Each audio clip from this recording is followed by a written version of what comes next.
A man walks into the restaurant every Thursday at 11:30 p.m. No one knows his real name, no one dares ask. Only a 24-year-old waitress dares look him straight in the eye. Tonight, she calls him from the locker room floor, blood on her lips, her phone cracked.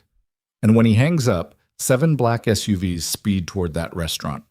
Which city are you watching in? Like and comment below to let me know how far this story has come. And stay until the end, because this is just the beginning. The rain that night came sideways. It didn't fall so much as attack. Horizontal sheets of freezing water that found every gap in a coat collar, every crack in a window seal, every hollow place a person tried to keep warm. Chicago in February was not cruel the way people from warmer cities imagined cruelty. It wasn't dramatic. It was just relentless. It wore you down the same way bad marriages and unpaid debt wore you down.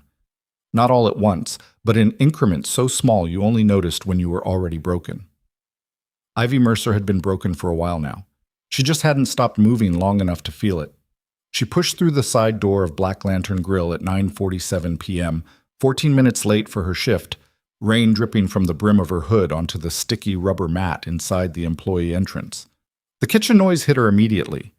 The clash of pans, the hiss of the flat top, someone swearing in Spanish near the dishwashing station. The smell was grease and burnt onions and the particular sourness of a restaurant that had been cutting corners on its cleaning supplies for too long. She'd stopped noticing the smell months ago. That, she figured, was what survival did to you. It killed your senses one by one until you could live inside almost anything. She hung her wet coat on a hook that was technically Miguel's hook, but Miguel had quit 3 weeks ago and nobody had reassigned it. She smoothed her hair in the small mirror above the coat rack, a mirror so spotted and warped that it gave back a version of her face that looked slightly wrong, like a photograph of herself taken at the wrong angle. There was a faint greenish-yellow shadow under her left eye. Old bruise, mostly healed. She'd gotten good at foundation. She'd gotten good at a lot of things that women shouldn't have to get good at. "You're late." The voice came from behind her without turning around, which meant Curtis Vane had been waiting for her specifically. Ivy didn't flinch. She'd trained herself out of flinching. 14 minutes. The red line had a delay at, "I don't care about the train." Curtis stepped into her peripheral vision. He was a medium-sized man who somehow occupied too much space in every room he entered. Thick neck, hands that hung slightly too far from his body, eyes that did the thing eyes did when their owner had learned to use them as a threat before opening his mouth. He was 38 and looked 50 in bad lighting and 35 when he smiled, and the smile was the most dangerous version of him. "You're docked an hour." "That's not... It is, actually." He smiled then, just briefly. "And you're on 4 top section tonight," Caitlin called out. Caitlin called out because Caitlin was the 3rd server in 6 months to leave without 2 weeks' notice, and everyone in this building understood why, even if nobody said it out loud. 4 top section on a Friday-adjacent Thursday night meant 12 tables that seated 4, a kitchen running 40 minutes behind on every ticket, and a tip pool that Curtis would skim before it ever reached her envelope. Ivy said nothing. She tied her apron and walked onto the floor. The Black Lantern Grill occupied a strange geography, physically wedged between a condemned warehouse and the back fence of a parking structure that served the glass towers of the financial district 3 blocks east. At some point in its history, it had probably been a decent late-night spot. The bones of it still suggested ambition, exposed brick, high ceilings, pendant lights that had been stylish in a specific year and were now just old. But the ambition had curdled. The clientele at Black Lantern on a Thursday night was a rotating cast of financial workers drinking too late, construction crews finishing night shifts, a few regulars who came because they had nowhere else to go, and the occasional person who wandered in from the street because the neon sign still worked. She moved through the first hour on autopilot. Table 4 wanted their steaks more done than they'd ordered. Table 7 had a man who kept touching the small of her back when she reached past him to pour water, and the kitchen was fighting about something that involved a lot of noise but apparently not faster ticket times. By 11 o'clock, her feet hurt, and she'd consumed nothing since a granola bar at 4 p.m., and the tips so far were embarrassing. At 11:29, the front door opened. She didn't see it happen. She had her back to the entrance, clearing a table near the window, stacking plates with the practiced efficiency of someone who'd done it so many times the motion was automatic. But she felt it, or something adjacent to feeling, a change in the room's pressure, a slight recalibration of the noise level, as if the restaurant had collectively adjusted its volume by 2 or 3 decibels without deciding to. By the time she turned around, he was already seated in the back booth. Charcoal coat, dark enough that it absorbed the dim light rather than reflecting it. He'd hung it on the booth hook himself. He always did that, never waited for anyone to take it. Beneath it he wore a black sweater, no tie, no visible jewelry except a watch on his left wrist that she'd never been close enough to examine properly. He was somewhere in his mid-30s, lean in the way that suggested discipline rather than deprivation, with the kind of stillness that most men had to spend decades acquiring and some never managed at all. His name on the receipts was Adrian Moretti. Ivy picked up her order pad and walked to the back booth with the same practiced neutral expression she brought to every table. It was different with him, though, and she knew it was different, and she disliked herself slightly for knowing it. The difference was not attraction exactly, or not only that, it was something stranger. Most of the men who came through this restaurant took up space aggressively. They arrived with noise and need and the low-grade assumption that the woman carrying their food existed primarily to satisfy one request at a time. Adrian Moretti sat in the back booth once a week and consumed approximately none of her energy. He never looked at her the way the man at table 7 looked at her. He never made a comment about her smile or asked her name like he was doing her a favor. He simply ordered coffee and steak, said thank you like he meant it, and left the booth cleaner than he found it. "The usual?" she asked. "Please." He didn't look up from something he was reading on his phone, then seemed to reconsider and put the phone face down on the table. "How's your night going?" 14 minutes behind in climbing. She wrote it down, though she didn't need to. "We're out of the mushroom side tonight." "That's fine." He paused. "You look tired." She looked up at that. Not because it was inappropriate. It wasn't, the way he said it. It was the way a doctor said it. Observational, without weight. But nobody in this building ever said anything to her that acknowledged her as a person rather than a function, and the normalcy of it caught her slightly off guard. "It's Thursday," she said. He almost smiled. Not quite. "Fair enough." She put his order in and moved back into the machinery of the night. But she noticed things, because she'd always been a noticer. It was useful in this job, and had been useful longer than this job.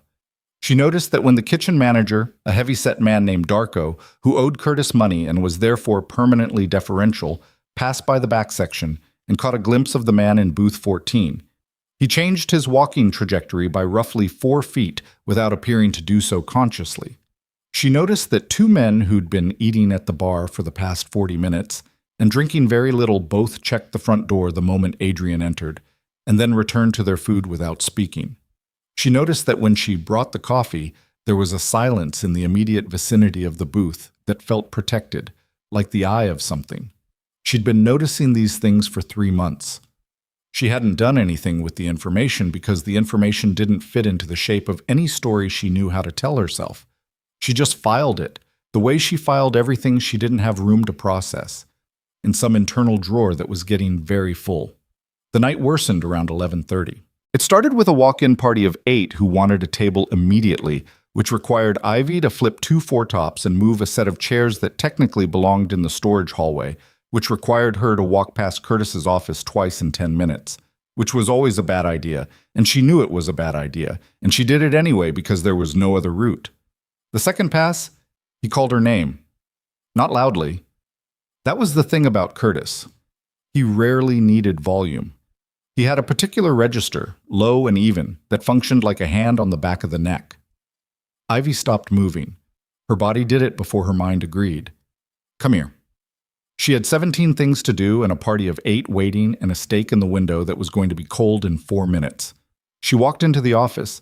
The office was small and smelled like cigarette smoke that had been unsuccessfully replaced with a plug-in air freshener. Curtis was behind his desk with an open ledger in front of him, though he wasn't looking at the ledger. He was looking at her. "The till came up short $42 at the end of Renata's shift," he said. "Renata went home. You were in her section the last hour." Ivy felt the particular cold that had nothing to do with temperature. I wasn't near the register during her shift. I was in my own section. Darko says you went behind the bar at 10:15 to grab a lemon. To cut a garnish for table 9, that's $42. He tapped the desk once. Where is it? She looked at him steadily. She was 24 years old, and she had been looked at in offices by men with ledgers since she was 17 and working her first restaurant job in Pilsen. And the fear had not gone away, but she had learned to hold it in a place where it didn't show on her face. I don't have your $42. The smile came. Okay, just like that. It sat in the room like something waiting to become what it actually was. She left the office and went back to the floor and served the party of 8 and brought Adrian Moretti his steak and refilled his coffee and worked until 1 a.m. when the floor began to thin out. Around 1:15, she went to the locker room to get her phone, which she kept in her bag during shifts because Curtis had written a policy about personal devices, and she'd already been docked twice. Curtis was already in there. The locker room was a narrow corridor with metal lockers on both sides, a bench down the center, a single overhead light with a faintly buzzing fluorescent tube. He was standing near her locker, which was the one closest to the back wall, which meant she had to walk all the way in before she understood the geometry of the situation. The door was still open behind her. There was kitchen noise, the bass rumble of the ventilation system, someone's radio playing something with too much bass. Curtis? She kept her voice level. I need to get my phone. I know. He stepped sideways, not toward her, but positioning, like he was thinking about angles. I've been thinking about our conversation earlier. There's nothing to think about. I didn't take anything. See, the thing about working for someone is trust. He was closer now, close enough that she could smell the particular smell of him, cigarette smoke and something sweet, cologne or gum. And when trust breaks down, there are consequences. I need to get my phone and get back to the floor. He moved then, not slowly. His hand caught her by the shoulder first, spinning her, and then she was against the lockers. The metal edge caught her shoulder blade and sent pain shooting down her arm. She pushed back instinctively, and his fist caught the side of her face with enough force that her head snapped sideways and rang the metal behind it. The pain was immediate and specific and very bright, like a light turned on in a dark room. She slid down to the bench and then off it, and the floor was cold tile, and somewhere distant there was music from the kitchen radio, and her phone. Her phone was in the locker above her head, which was now very far away. Curtis said something. She didn't catch all of it. Her ears were ringing.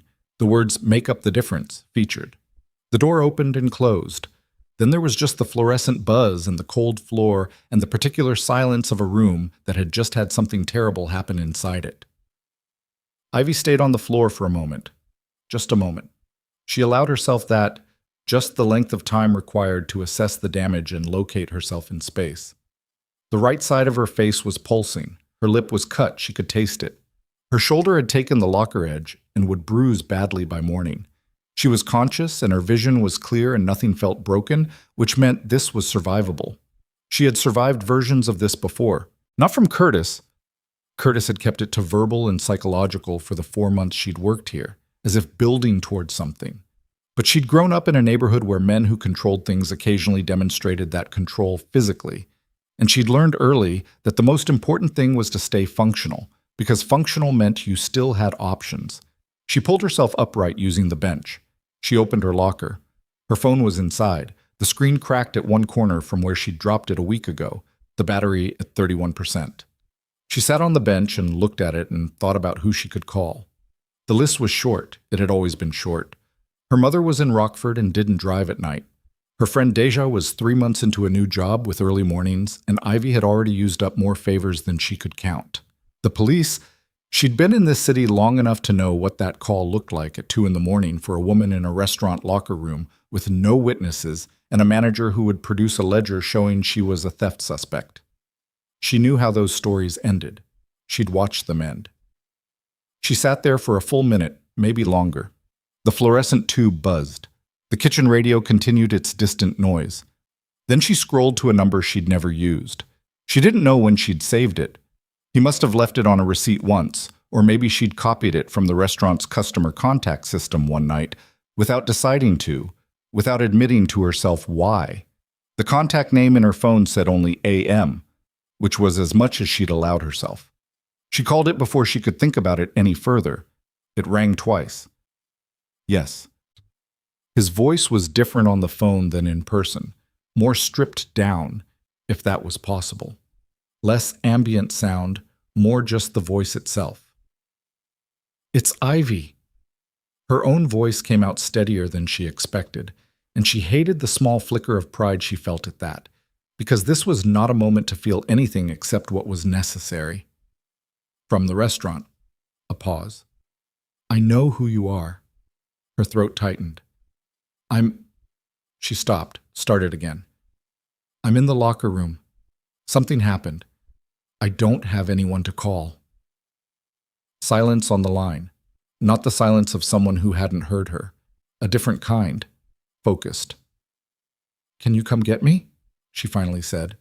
Her voice cracked on the last word just slightly. She let it. More silence.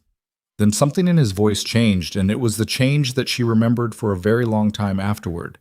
It was like hearing a temperature drop. Everything warm in it simply withdrew, and what was left was something precise and very cold and entirely certain. Tell me who touched you. Ivy closed her eyes. In the dining room, 30 feet away and several locked doors removed from everything she'd just said, Adrian Moretti stood up from booth 14 for the first time in 4 months without finishing his coffee. He was already moving toward the exit. His phone was already at his ear calling a second number. The steak sat on the table, cut exactly once, abandoned. The back booth had never been left like that. The 2 men at the bar who had been eating carefully and drinking very little were watching the exit. One of them was already reaching for his own phone. Outside, the rain was still coming sideways. Ivy sat on the bench in the locker room and pressed the back of her hand against her split lip and listened to the cold quality of his voice on the phone, giving instructions to someone she couldn't hear. She didn't know what was being arranged. She didn't know what she had set in motion by making that call. She knew only that she was 24 years old and bleeding on a bench in a restaurant locker room in February in Chicago, and that the man she had called was coming, and that something was telling her, something quiet and persistent and slightly frightened, that once he walked through that door, the life she'd been surviving inside was going to end. She didn't know yet whether that was a good thing. The fluorescent tube buzzed. She tasted blood and waited. The door to the locker room opened without a knock. Ivy had heard the front entrance of the restaurant open and close twice in the preceding 7 minutes. She'd been counting sounds the way she always counted sounds when she was frightened, cataloging the world by noise because noise told you what was coming before your eyes could. First the front door, the particular seal-breaking sound of it, the cold draft that reached even back here. Then footsteps across the dining floor, not hurried, which was somehow worse than hurried. Then the inner corridor door. Then silence for approximately 4 seconds. Then her locker room door. Adrian Moretti stood in the frame and looked at her, and she looked back at him. And for a moment neither of them said anything. He was wearing the charcoal coat still, dusted with rain across the shoulders. His face was... She tried to read it and found she couldn't entirely. There was something controlled happening behind his eyes, something being held very deliberately in place the way you held a door shut against wind. He was looking at her face, specifically at the right side of it. "Can you stand?" he asked. "I'm already sitting, not lying down," she said. "I can stand." She stood. It cost her less than she expected, which meant the adrenaline was still doing something useful. She was aware of how she must look, lips swollen and split on the right side, the beginning of a bruise along her cheekbone that she could feel as heat and tightness, her uniform shirt untucked on one side from where she'd slid against the lockers. She didn't try to fix any of it. There was no version of this that looked better with adjustments. Adrian crossed the room in 4 steps. He reached up and very carefully in a way that seemed to require something from him, some specific internal decision, turned her face slightly toward the light with 2 fingers beneath her jaw. Not grabbing, just angling. She let him because the alternative was making a point that didn't feel worth making right now. He looked at the bruise. He looked at the cut lip.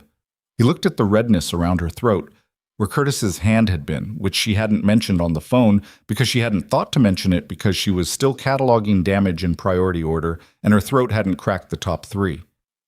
His fingers dropped away from her jaw. "Where is he?" It was not a question in any meaningful sense. "Adrian, where is Curtis Vane right now?" She heard something in the way he said the name. Not heat, which would have been easier to manage. The absence of heat. The name delivered with the flat specificity of a coordinate. "I don't know. He left. Maybe his office, maybe the floor." She paused. "You can't—" "I'm not asking your permission." "I know that." She looked at him straight. Her face hurt and her hands were slightly unsteady, but her voice was working and she used it. "I know that. I'm asking you to listen to me for 30 seconds before you do anything, because whatever you do next affects me too, and you called me by name on the phone so you know I exist as a person and not just as the thing that happened in this room." Something moved across his face. Not quite surprise. Closer to recalibration. 30 seconds, he said. "I don't want to be here when whatever happens next happens. I don't want to be a witness. I don't want to be a name in a report. I don't want to be a loose thread in whatever you're about to pull." She kept her eyes on his. "I want to leave this building, and I want it to be because I chose to leave it, not because someone carried me out." He looked at her for a long moment. Then he said, "Okay."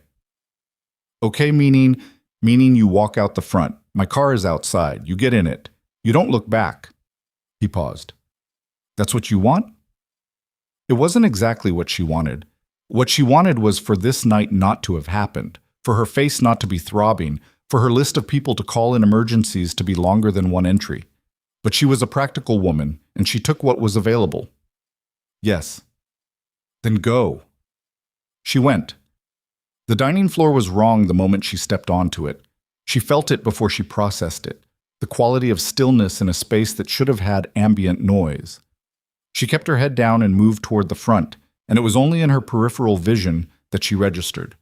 The remaining customers were gone. Not in the way customers left when a restaurant was closing. Not with the gradual thinning and check requesting of a normal late night. Simply gone. Tables half cleared, 2 glasses still with liquid in them, a jacket over the back of a chair at table 3 that its owner had apparently left without. The front windows showed rain and the parking lot, and nothing else. The 2 men from the bar were standing near the front entrance. Not blocking it. Standing near it. They both looked at her, and one of them, older, thick through the chest, a face like a fist, held the door open without being asked. She walked through it. The air outside hit her face, and the cold was briefly enormous, and then just cold. A black SUV idled at the curb directly in front of the entrance, exhaust rising in the wet air. The rear door was already open. She looked at it for a moment, standing in the rain with her coat still on a hook inside and the cut on her lip beginning to sting seriously now that the warmth of indoors was gone. She got in. The interior smelled like leather and something faintly chemical, like cleaned metal. The heat was running. She sat and pulled the door shut and looked straight ahead through the rain-streaked windshield. The driver was a man she'd never seen, who did not turn around or introduce himself or say anything at all. There was a bottle of water in the cup holder nearest her. She opened it and drank half of it and pressed the cold plastic against the side of her face. Behind her, through the rear window, the lights of Black Lantern Grill burned in the rain. She did not look back. She had said she wouldn't. She looked back. The front door was closed. Nothing visible from outside, just the neon sign and the windows and the rain hitting all of it equally without interest. She faced forward again and pressed the water bottle harder against her cheek and waited. She was in that car for 23 minutes before Adrian appeared at the curb. She knew it was 23 minutes because she watched the clock on the dashboard with the attention of someone who had nothing else available to do. He came out through the front entrance, not hurrying, coat collar up against the rain. He opened the passenger door, the front passenger door, not the rear, and got in, and the driver pulled away from the curb before the door was fully closed. Ivy watched his profile. He was looking out the windshield. His hands were in his lap. She couldn't see any blood on him, which meant either nothing had happened in the way she'd been imagining, or he was very good at not carrying evidence. She didn't ask. She sat in the back seat of a stranger's car at 2 a.m. with a bruised face and the beginning of what she recognized as shock. Not the medical crisis kind, the quiet kind, where your body finishes processing the immediate danger and begins the longer work of understanding what just occurred. And she did not ask. 20 minutes later, the car stopped in front of a building she didn't recognize. Downtown adjacent, a residential tower with a doorman visible through the lobby glass. Adrienne got out and opened her door and held it, and she got out because she didn't have a better option, and because her apartment was across town and she had no coat and no plan, and her face was the wrong shape. The doorman didn't react to any of it. The apartment was on the 14th floor. It was large and mostly dark when they entered, and Adrienne turned on a single lamp in what appeared to be a living room with floor-to-ceiling windows overlooking the river. Ivy stood in the middle of the room and looked at the windows because looking at the windows was neutral. The city was spread out in the rain below, orange and white and smeared by water. "Sit down," Adrienne said from somewhere behind her. "I'm okay standing." "I know. Sit down anyway." She sat on the couch, which was leather and gray and the kind of furniture that cost more than her monthly rent. Adrienne came around in front of her with a first aid kit that was significantly more comprehensive than anything available in a residential apartment under normal circumstances. He sat on the coffee table across from her and opened it without theater. "I can do that myself," she said. "You can. Let me." She watched him clean the cut on her lip with the careful attention of someone who had done this before. Not to others, necessarily, but to himself. There was a scar along his left jaw she'd never been close enough to see properly, and now that she was close enough, she noticed it was old and well-healed and had been stitched by someone who knew what they were doing. She noticed his hands were steady. She noticed there was, in fact, no blood on them, or on his coat, and she filed that without opening the question. "What happened in there?" she said. "After I left?" "Nothing that concerns you." "Curtis Vane concerns me. He's my manager." "He's not your manager anymore." She looked at him. "What does that mean?" He met her eyes. "It means you're not going back to that building. You don't get to—" She stopped, recalibrated. "You don't get to decide that." "I'm not deciding it. I'm telling you what's already true." He held a piece of gauze against her lip with 2 fingers, gentle, impersonal as a medic. "Curtis Vane has outstanding warrants in 2 states. By morning, there will be people who want to discuss that with him. He won't be difficult to find." A pause. "Or he won't be findable at all, depending on certain choices he makes tonight." The room was very quiet, rain against the windows, the lamp throwing warm light over the gray furniture and his face and her hands in her lap. "Who are you?" she said. It came out flat. Not dramatically, just the question, because she realized she'd been carrying it for 3 months, and this seemed like the only moment it was appropriate to put it down. Adrienne looked at her with an expression she couldn't name. Not evasive, not performing, just measuring something. Measuring whether she actually wanted the answer, or whether she wanted the version of him that she'd been constructing across 14 Thursday nights. "You know who I am," he said quietly. "I know a name on receipts. Ivy. Tell me who you are." Her voice was steady. She was proud of it and slightly irritated at herself for being proud of it. He sat back. He folded his hands on his knee and looked at the window. The rain ran down the glass in uneven lines. "The Moretti Syndicate. You've heard of it." She had. Everyone in Chicago had, in the way everyone in Chicago had heard of weather patterns and infrastructure problems. Abstractly, as a feature of the city rather than a specific thing with edges and weight and a man sitting across from them on a coffee table. The syndicate ran through the Midwest the way certain rivers ran through certain cities. You built around it, you pretended it wasn't there, you made your peace with the fact that the water had always been running beneath the street and would be running there long after you were gone. "You run it," she said. "I run it." She processed that for a moment. The lamp hummed faintly. "How long?" "Since I was 26. Before that, for my father, since I was 17. He said it without pride or apology, like a man listing credentials for a job he'd held so long he no longer thought about the listing. "I didn't choose it as a career path. It chose me the way those things choose people. Poverty, geography, the particular sequence of events that constitutes a childhood in a specific kind of neighborhood. That's a justification. It's a fact. There's a difference." He looked at her. You grew up in Pilsen. She went still. How do you know that? I know a great deal about the people who work in places I frequent regularly. He said it without apology. I know your name is Ivy Rosalind Mercer. You're 24. You've worked at Black Lantern for 4 months. Before that, 2 years at a restaurant in Wicker Park. Before that, a diner in Pilsen where you started at 16. I know your father's name was Robert Mercer and that he died when you were 19. He paused. I know how he died. The silence in the room changed texture. Then you know why I'm sitting here trying to figure out if I should be afraid of you, she said. Her voice came out thinner than she wanted it to. Yes. Her father had died owing money to people who were not exactly like the people Adrian Moretti commanded, but were not entirely different either. Debt collectors who made their arguments physically.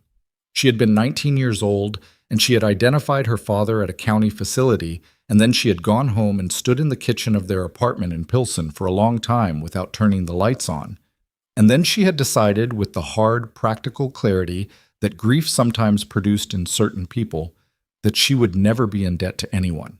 And she would never put herself in a position where someone with power over her could end a conversation the way that conversation had been ended. And here she was at 24, sitting on a leather couch in the apartment of a man who ran the most powerful criminal organization in the Midwest, with a bruised face and a split lip because she had called him. I should go, she said. It's almost 3 a.m. You have no coat, and your face needs another hour with ice. Adrian, I'm not keeping you here. He stood from the coffee table. He was taller than he seemed seated, which she already knew, but the room reminded her. I'm telling you it's 3 a.m, and you have a concussion risk, and I have 4 guest rooms. In the morning, you can go wherever you want. I will arrange transport, and you will never have to see this apartment or me again if that's what you decide. She looked at him. And if it's not what I decide, she said. He looked back. Something in the controlled space behind his eyes shifted, just slightly. Then that's a different conversation. She slept in a guest room that was larger than her living room and had blackout curtains so effective that when she woke, it could have been any hour. It was 9:17 a.m. Her face hurt with the specific declarative ache of settled bruising. She lay in the bed for 3 minutes in the careful stillness of someone taking inventory. Body, situation, available exits, and then she got up. He was in the kitchen. Coffee made, 2 cups, 1 already poured.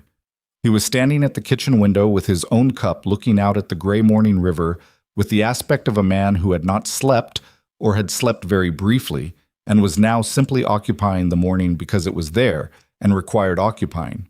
He was wearing different clothes, dark pants, a gray shirt, same quality as everything else he wore, which was to say significant and unpretentious simultaneously. He heard her and turned. He looked at her face in the morning light without disguising that he was looking. Better or worse? She asked. Worse looking, which means the swelling is out. Better. She sat at the kitchen island. He poured coffee and pushed it toward her without asking. She drank it black because she'd run out of the habit of adding things to coffee somewhere in the second year of restaurant work, when you consumed it purely as fuel. I want to know about the trafficking, she said. He went very still. Darko said something 3 weeks ago, she continued, to one of the line cooks in the back hallway. I wasn't supposed to hear it. He said Curtis was moving more than staff through that restaurant. She wrapped her hands around the mug. I didn't know what to do with it. Adrian set his own cup down on the counter. The stillness in him had shifted quality. It was no longer the managed stillness of a man in a room with a woman he was being careful around. It was something older and colder. What exactly did you hear? He said. Darko said, and this is close to exact, I remember it because it stuck. He said, Curtis isn't careful enough, and when the gray line shipment comes through next week, it's going to bring attention. And the cook said, not our problem, and walked away. She looked at him. What is the gray line shipment? Where did you hear that word? I just told you where. He turned away from her. He put both hands flat on the counter and stood with his back to her and breathed. Just breathed, slowly, for approximately 5 seconds. Then he turned back, and his face was the face she recognized from the restaurant, the controlled one, except now she'd seen enough of him to read the control itself as information. The Gray Line Network, he said, is the trafficking operation that has been running through downtown Chicago restaurant supply chains for 11 years. Curtis Vane's restaurant is one of 6 transit points. He paused. I've been trying to dismantle it for 14 months. Why you? The question landed in the room and stayed there. He looked at her for a long time. My sister, he said finally. Her name was Carla. She was 22. He stopped, started again. She was taken through a network structured exactly like this one, 11 years ago. He picked up his coffee cup and then put it down again without drinking. I found out about it too late. I've been finding out about things too late her entire life, and then afterward, and I have been... He stopped again. Ivy sat with that. The shipment Darko mentioned, she said, is in 4 days. He looked at her. Which means you heard that conversation 3 weeks ago, and you've been carrying it alone since then. I didn't know who to tell. You called me last night. That was different. Yes, he said. It was. They looked at each other across the kitchen island. Outside, the river moved gray and heavy in the winter morning. Somewhere in the building, a door opened and closed. The city made its city sounds, traffic and distance, the low percussion of a million people beginning their day in a place that required toughness to survive. I'm going to ask you something, Adrian said, and I need you to hear it without the answer you think you're supposed to give. She waited. Someone inside my organization, he said, has been obstructing this investigation for 8 months, feeding information back to the Gray Line operators. I don't know who. He paused. Until 3 weeks ago, fewer than 6 people knew the details of the counter-operation I've been running. Since then, 2 of those 6 have behaved in ways that suggest they know more than they should about my movements. Ivy understood with the specific understanding of someone who had grown up watching how power worked from the ground level, exactly what he was telling her. You're saying the leak is close to you. I'm saying that a woman who works as a waitress in one of the transit point restaurants, who has been present for Thursday meetings for 3 months, who is not connected to my organization and therefore not visible to whoever is watching my organization. He stopped. The sentence finished itself. She stood up. No. Ivy? No. I heard you. I heard all of it. My father died because he got close to people like you, and he owed them something, and they collected it. She pushed back from the island. I'm not an asset. I'm not a resource. I'm not something you use because I'm invisible. That's not... Then what is it? It's me telling you the truth. His voice was flat and direct, and she could hear in it the effort of someone saying something they usually didn't say. Because you asked me last night who I was and I told you. Because you're already in this whether you chose to be or not. You heard the word Gray Line and Darko knows you were in that hallway. And if the person inside my organization finds out you talked to me this morning, invisible stops being something you are. He paused. I am telling you the truth so that you can make a real choice, not so that I can use you. The kitchen was quiet. Ivy stood with her hands at her sides and her bruised face tight in the morning light and thought about her father, about what it meant to be chosen by proximity to dangerous things, about how the choice to stay out of something was not always a choice that remained available. I need to think, she said. Yes? I need my coat from the restaurant. I'll have it brought. And I need... She stopped. Something was happening outside. She heard it before she saw it. A change in the low noise of the building, a different frequency in the elevator mechanism. Adrian heard it too. His posture changed in a way that was very small and very complete, like a different person stepped into the same body. His phone lit up on the counter. He looked at it. The controlled expression held for exactly 2 seconds, and then something beneath it cracked. What? Ivy said. He looked up at her. Luca knows you're here. The name meant nothing to her. His face told her it should. Who is Luca? She said, already moving without knowing why, already reading the room for... Who is Luca? She said, already moving without knowing why, already reading the room for exits the way her body had apparently decided to do independently of her conscious mind. Adrian was already moving too. He crossed to the kitchen counter and pulled open the second drawer, not the utensil drawer, the one below it, and removed a handgun with the matter-of-fact efficiency of someone retrieving a set of keys. He checked it without looking at it, by feel, and put it at his back beneath the gray shirt. All of this took approximately 4 seconds. "Luca Severin," he said, "is my second in command." He was already walking toward the hallway, phone at his ear. "He's been with me 11 years. He knows this building." "That's not an answer to my question." "It's the only answer that matters right now." He spoke into the phone. "Where is he?" A pause. "How many?" Another pause. Longer. His jaw tightened. "Get Reyes to the 14th floor. Now." He ended the call and looked at her. "Stay close to me and don't argue with anything I tell you to do in the next 10 minutes. I'm not one of your... Ivy." He said her name once, flat, and looked at her with the specific focus of someone who needed her to understand something quickly. "I have people in this building who are not mine. That sentence means something. Do you understand what it means?" She understood what it meant. "Yes." "Then stay close." The elevator was already descending when Adrian checked the panel in the hallway, not coming up to them but going down, which he appeared to read as information. He made a decision she could see but not follow, turned left instead of right, took her through a door marked stairs that was heavier than a residential stair door had any reason to be. Reinforced, she realized. Reinforced and alarmed and currently disarmed because someone with a code had done it recently from the inside. He stopped on the landing, looked down the stairwell, listened. She listened too. Footsteps, below them, not hurrying, which was the thing that made her skin pull tight. People in a hurry made noise. People who were trained moved like Adrian moved. With economy, with the specific quiet of someone who had learned that sound was information given to enemies. 2 floors below. Maybe 3. Adrian reversed direction and went up. The roof access door opened to gray morning sky and cold that hit like a wall after the heated interior. The city spread in every direction, flat and enormous and indifferent. A water tower to the east, HVAC units humming in rows, the river a dark ribbon 15 blocks west. Adrian moved along the rooftop with a certainty that told her he'd thought about this before, had probably walked this specific route in his head at some point because he was the kind of man who thought about routes. His phone buzzed. He read it walking. "Reyes is 2 minutes out."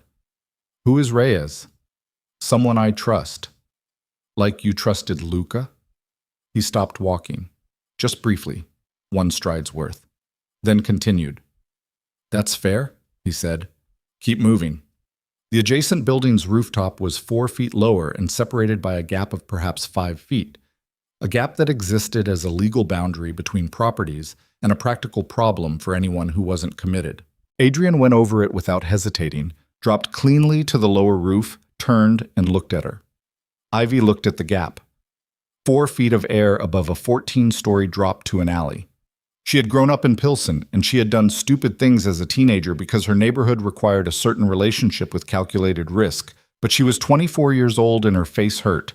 And the coffee she'd drunk 20 minutes ago was the first thing in her stomach since a granola bar 18 hours ago.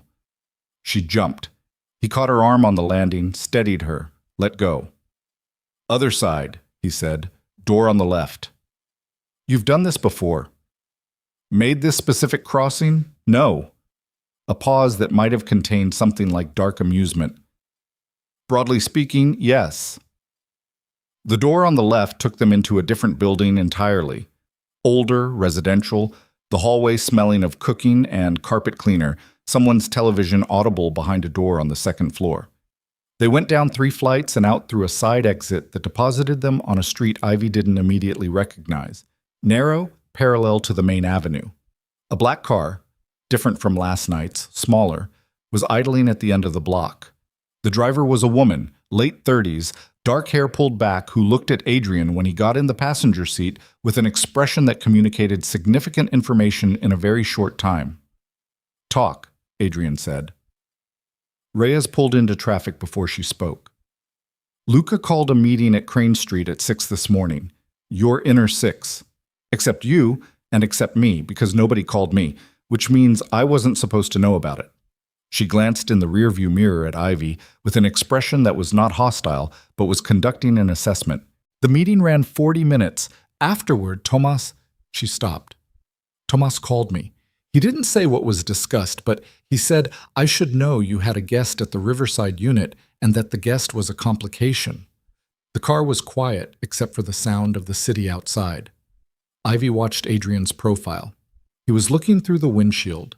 His hands were in his lap, still, and she had begun to understand that stillness as a specific state, not calm, not passive, the stillness of something with a great deal of force in it that had not yet decided on a direction. How long has Tomas been talking to Luca? He said. Reyes was quiet for 2 seconds. I don't know. Estimate. If I had to, she stopped at a light. 8 months, maybe 10. The Halverson thing last spring went wrong in a way that required specific knowledge. I thought it was a mistake. She stopped again. I didn't say anything. Why? Because Luca is your second. Because accusing your second of feeding information out is not a thing you do without evidence. And I didn't have evidence, and I didn't want to be wrong. She paused. I was wrong to not say anything. I know that. Yes. He said it without drama. Just yes. Ivy leaned forward slightly from the back seat. What is the Gray Line shipment? Reyes glanced in the mirror. Adrian said, Answer her. Reyes drove for a moment. Gray Line is a transit operation. Human cargo moving through restaurant supply chains, refrigerated trucks, food distribution routes, municipal inspection blind spots. 6 restaurants in Chicago serve as waypoints. Black Lantern Grill is the northern hub. She paused. It's been running for 11 years under protection from city officials and 2 federal contacts who've been managing which investigations get assigned to which investigators. 4 days, Ivy said. There's a shipment scheduled for Thursday. It's the largest one in 3 years. Luca has been building toward it. Reyes said it without emotion, the way someone delivered information they had processed far enough past that the emotional content had been filed separately. 14 individuals and ages unknown. Ivy sat back. The city moved past the windows. Storefronts, pedestrians. A school bus stopped at a corner. All of it entirely ordinary and entirely indifferent. Luca has been running it, Ivy said. Not Curtis Vane. Curtis Vane is a mid-level manager in every sense of the word, Reyes said. He runs the restaurant Waypoint, handles the physical transit, takes his fee. He doesn't know the scope. He doesn't know who's above him. She paused. Luca Severin built the protection structure on the institutional side. He has the city contacts. He controls who gets paid and who gets exposed. Another pause. He's also been telling the Gray Line operators for 8 months that Adrian was close to dismantling their network, which kept them from shutting down and moving the operation out of reach. Why? Ivy said. Why would he? Because dismantling Gray Line was Adrian's operation, Reyes said flatly. Not Luca's. And Luca has been second for 11 years. If Adrian successfully collapses a trafficking network that federal agencies have failed to touch, he becomes untouchable, which means Luca never moves up. She glanced at Adrian. Which is what I think. I could be wrong about the motive. You're not wrong, Adrian said. He said it with the weight of someone who has just confirmed something they had been refusing to confirm for a long time. I've known for 6 weeks. I didn't have hard evidence. 6 weeks, Reyes said, carefully. Yes. The car was quiet.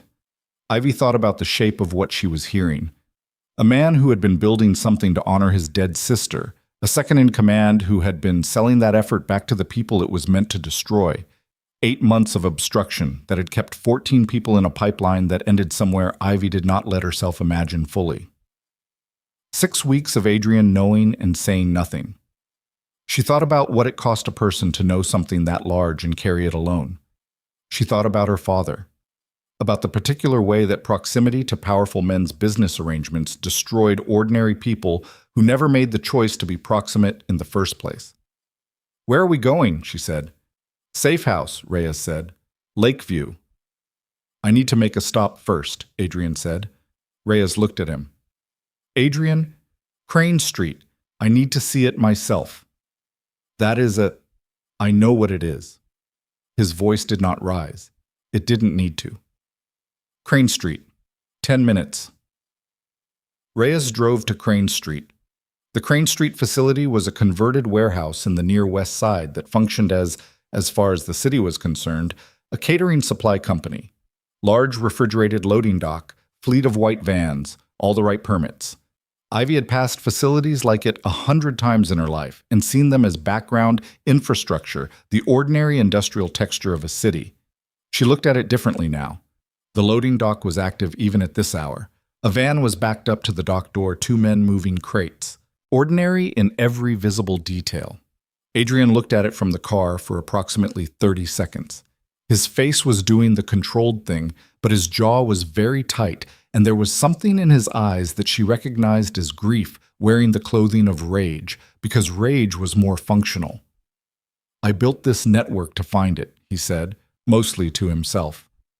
"I put pieces in place for 3 years. The restaurant placement, the supply chain access, the city contact relationships.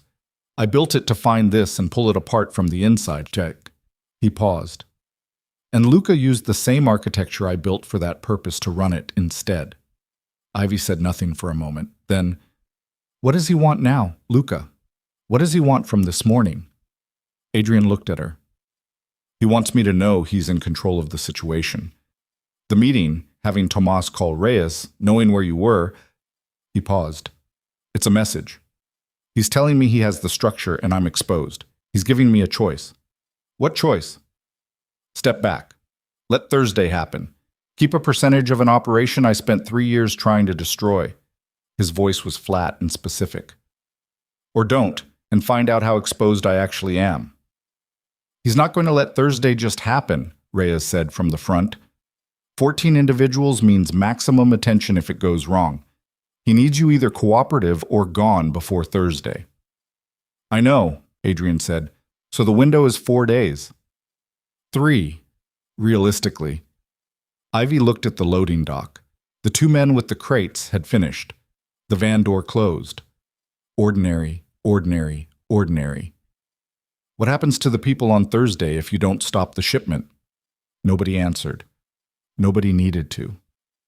She thought about Carla, a 22-year-old woman she'd never met 11 years ago who had been moved through a system like this one before her brother could find her. She thought about what it meant to build an empire out of that kind of grief, and whether the empire was the right response to the grief, and whether any of that mattered anymore, given what was in front of them. "I'll help you," she said. Adrian turned to look at her. "Not because I've decided you're a good person," she said. "Not because last night changed my mind about any of the things that are actually true about who you are and what you run. Because there are 14 people in that pipeline, and I know what that word means now, and I cannot unknow it." She met his eyes. "Tell me what you need." He held her gaze for a long moment. The gray city moved outside the car windows. "I need to get inside Luca's communication structure," he said. "He uses an intermediary, a city official named Brennan who handles the federal contact management. Brennan has been careful for 10 years. He communicates through a legitimate business front, a consulting firm in the loop. In person only, with the exception of one standing Thursday lunch meeting at a restaurant called Sable." He paused. "Luca doesn't go himself. He never has. He sends a contact." Ivy understood. "A restaurant," she said. "A restaurant. You need someone he doesn't know. I need someone he's never seen in any context connected to me. Someone who can get close enough in a public setting to—" He stopped. "There is a phone. Brennan carries it. A second phone, not his registered device. It contains the communication thread between him and Luca's intermediary for the past 2 years. If I have that phone for 40 minutes, I have everything. Every name, every payment, every federal contact. The whole protection structure." He paused. "But I cannot send anyone from my network because Luca will have eyes on Brennan's meetings between now and Thursday." "What does Brennan look like?" "Ivy, what does he look like?" Adrian looked at her for a long time. Something moved across his face that was not quite the controlled expression and not quite anything else. Something raw, briefly visible, then managed back into the familiar stillness. 61. Gray hair. He always sits with his back to the wall. She nodded. "I know how to read a room. This is not... I've been serving people in restaurants since I was 16, she said. I know how to be invisible, and I know how to be present. And I know the difference between a man who's watching for threats and a man who's watching for waitstaff. And those are two different kinds of looking, and I know how to move inside both of them. She paused. You need someone he's never seen. You said it yourself. The car was quiet. Outside, a delivery truck rumbled past on Crane Street, close enough to rock the vehicle slightly. One of the ordinary machines of the ordinary world going about its business over the top of everything that was happening beneath it. Reyes spoke from the front seat, her voice neutral. She's not wrong about the access problem. I know she's not wrong, Adrian said. You know what happens if Luca finds out she went near Brennan. I know what happens. Then you know she can't do it without... I know. He cut her off. He looked at Ivy. His jaw worked once.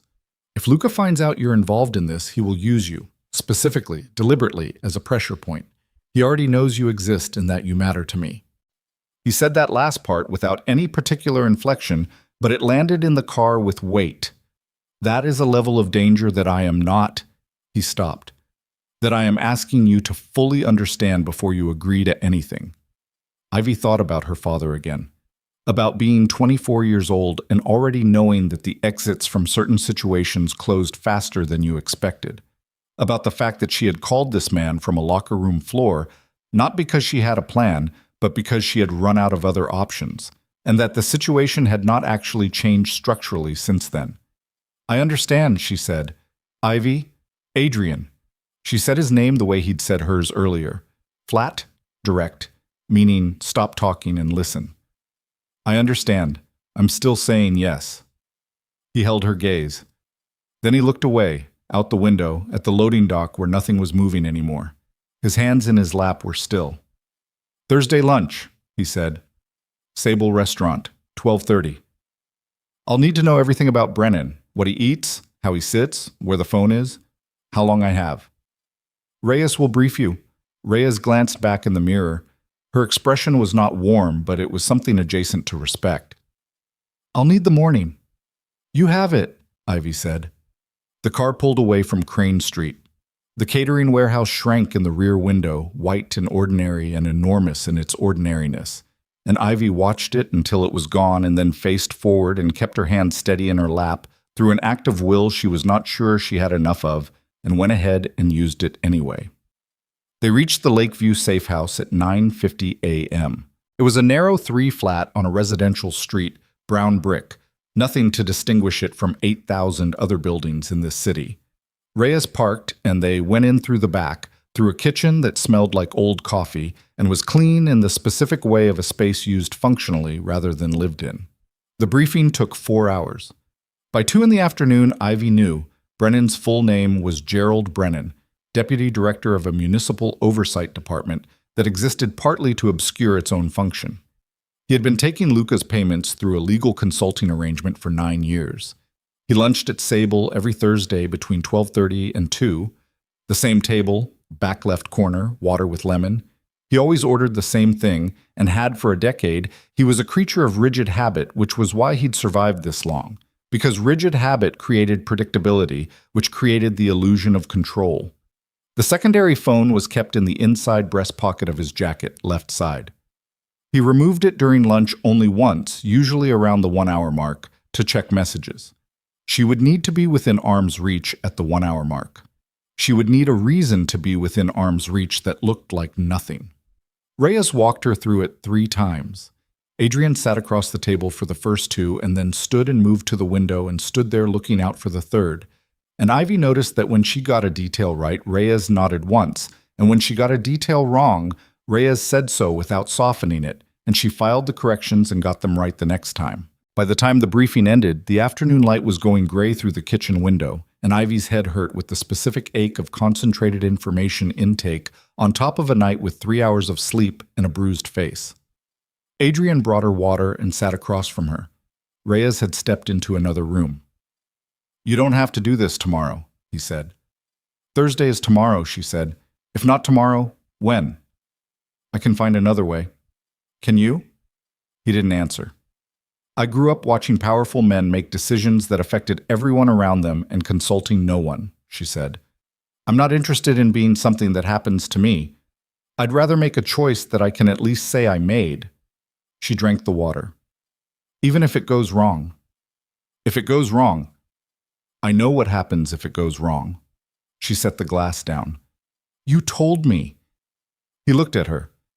In the gray afternoon light, with the controlled expression worn thin from a day of things that required it, he looked tired in a way she hadn't seen before.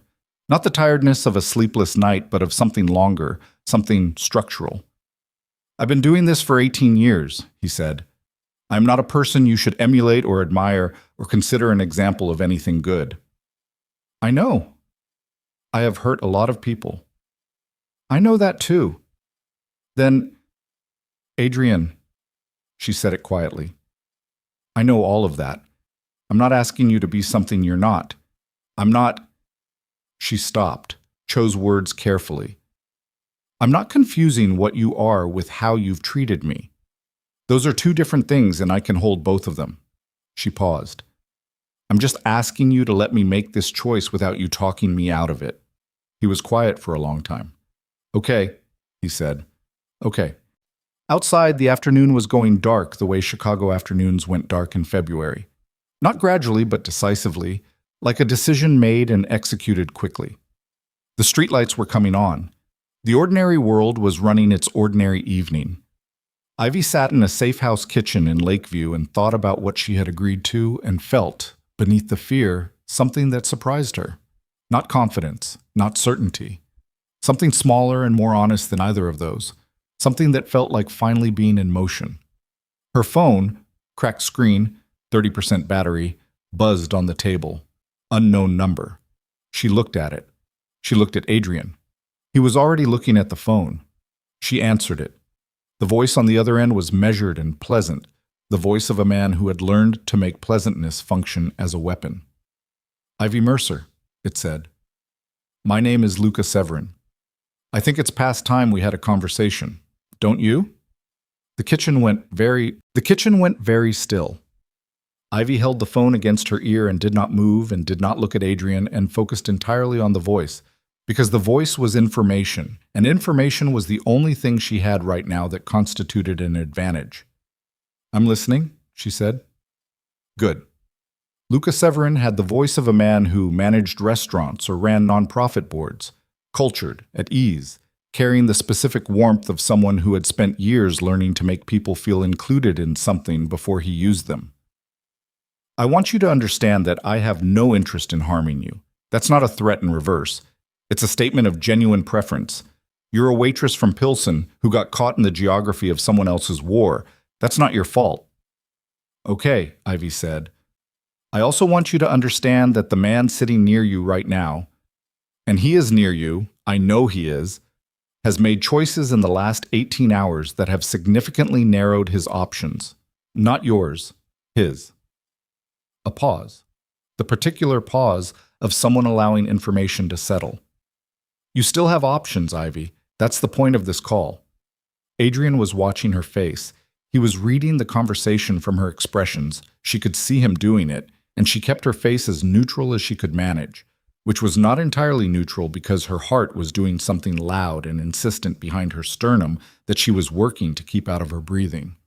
What kind of options? She said. The uncomplicated kind. You leave the address you're currently at. You take a car. I'll have one outside in 8 minutes, and you go wherever you want to go. Your apartment, another city, it doesn't matter to me. In exchange, you don't involve yourself further in whatever Adrian has decided to do about Thursday. Another pause. That's the whole arrangement. You walk away, you stay walked away, and this time next week you're having coffee in your own kitchen, and none of this ever touched you. Ivy looked at the table, at her cracked phone screen, at the water glass Adrian had brought her, still half full. And if I don't, then you become part of the problem I'm solving, and the solutions I apply to problems are not gentle. His voice didn't change register when he said it. That was what made it land the way it did. Not the words, but the absolute evenness of delivery. 8 minutes. Think about it. The line went dead. She put the phone on the table. She looked at Adrian. He was already moving, already pulling his own phone out, already at the window looking down at the street with the focused scan of a man assessing a perimeter. He has someone on this building, Adrian said. It was not a question. He said 8 minutes for a car. Ivy stood, which means he already knows the address. Tomas. Adrian said the name with a flatness that contained a significant amount of something that wasn't flatness. He pulled back from the window. Tomas gave him this location. Reyes appeared in the kitchen doorway. She'd heard enough. Her face was doing the thing faces did when a person was running calculations faster than they could speak them. How long do we have? Less than 8 minutes. He'll have someone moving already. The car is cover. Adrian looked at Reyes. Back exit. Your car is still in the alley? Yes. Then we move now. He looked at Ivy. Can you move? I've been moving this whole conversation, she said. She picked up her phone. Let's go.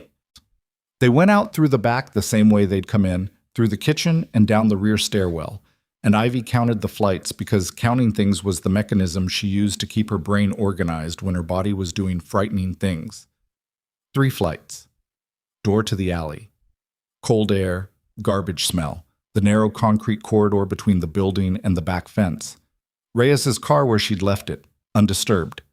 They were pulling out of the alley when a black sedan turned onto the street from the north end. Reyes went south without accelerating sharply enough to communicate urgency. The sedan passed them going the other direction.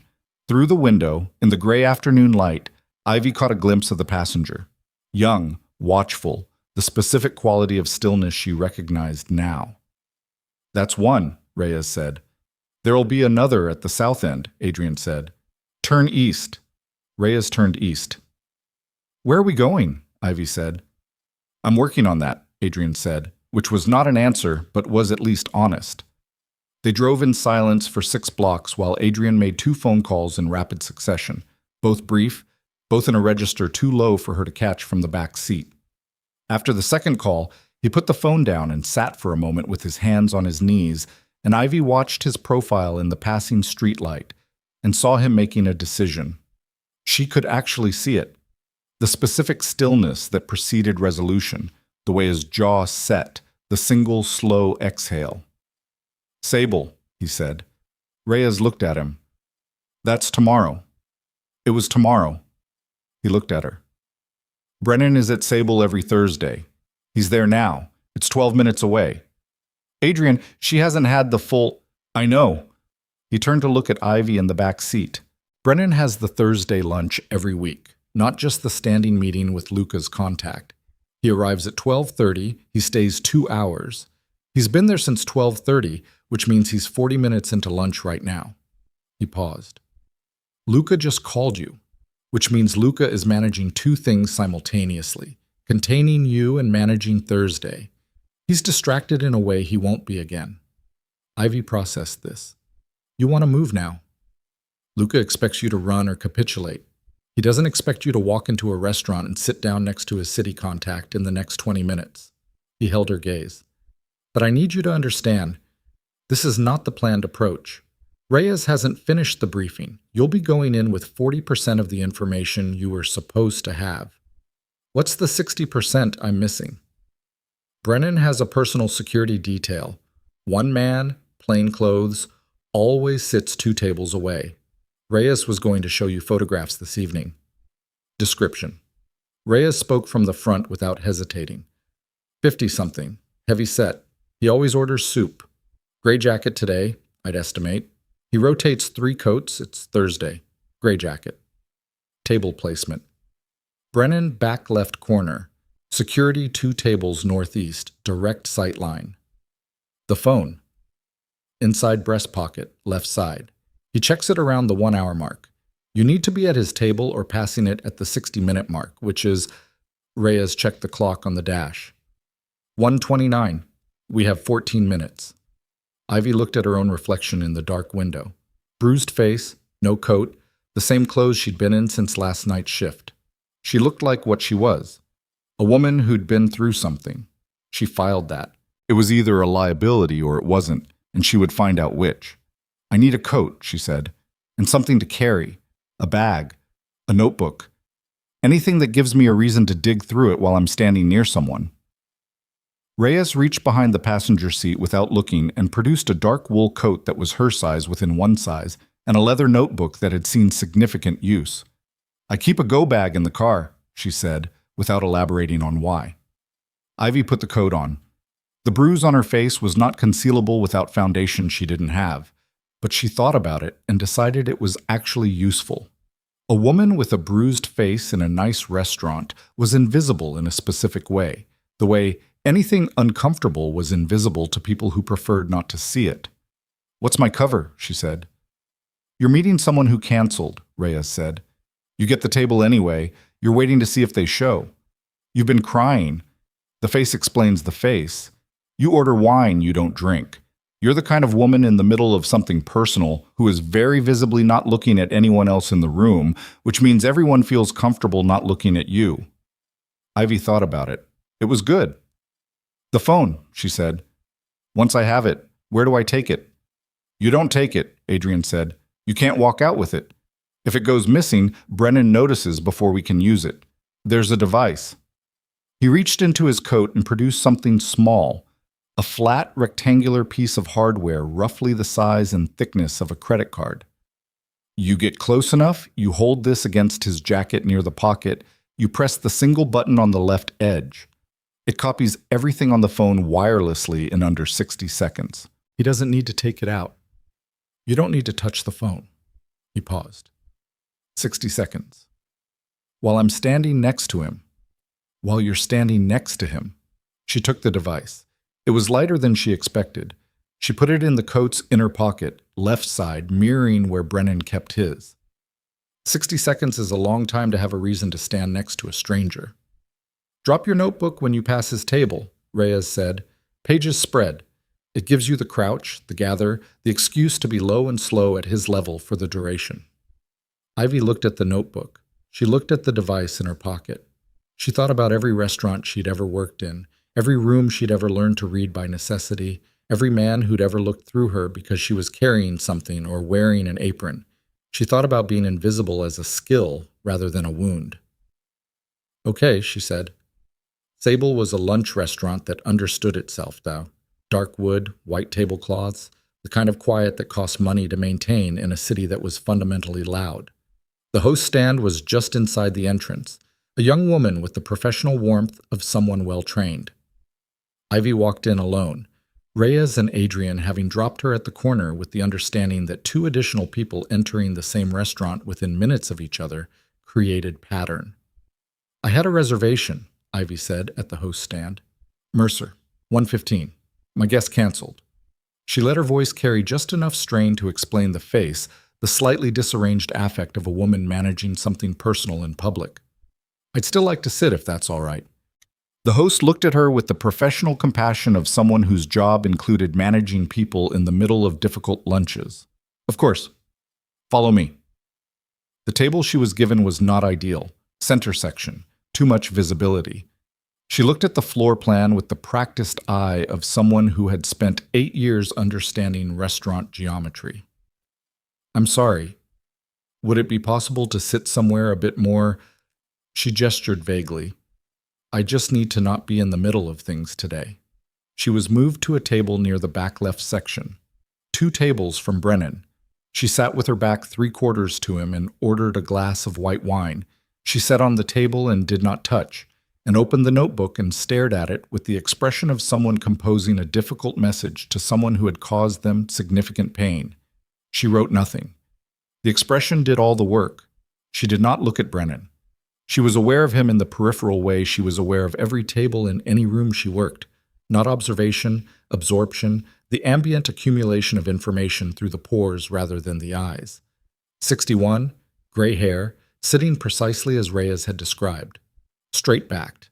A man who had been sitting in rooms making decisions about what got overlooked and what got surfaced for enough years that the authority in his posture had become anatomical. His security was at the table northeast. Gray jacket. Ordering, she noted peripherally, soup. The time was 1:22, 7 minutes. She sat with the notebook and the untouched wine and let the room forget her. The particular skill of restaurant invisibility. She knew it the way she knew her own hands. The server came and she declined food, and the server moved on without lingering. The table to her left was a business lunch going well, two men laughing, expansive in their space. They did not look at her.